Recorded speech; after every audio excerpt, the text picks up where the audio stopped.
was probably 9. I just remember looking into it and escaping, and really enjoying the clicking and all the different themes that they had. You know what my favorite thing to do when I was your age was put a reel in the Viewmaster and just fly away to the moon, take a trip through outer space. It's the best.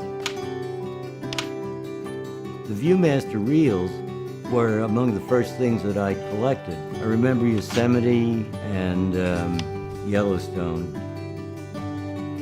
Went around the world in this thing.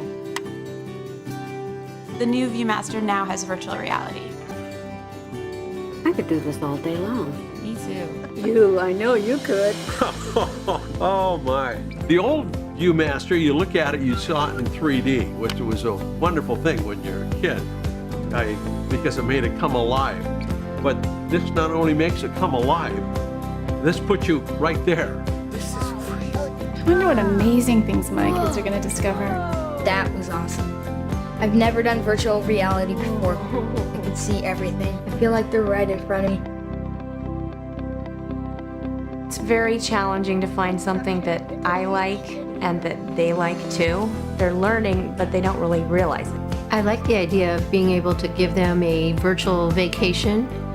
They can visit many more places than they would have otherwise dreamed of doing. I'm gonna go to space someday. I'm all about learning. I want my kids to learn as much as they can. Paris? The dinosaur. The Eiffel Tower. The Statue of Liberty. Viewmaster. Viewmaster. Viewmaster. Viewmaster. Viewmaster. View what's possible.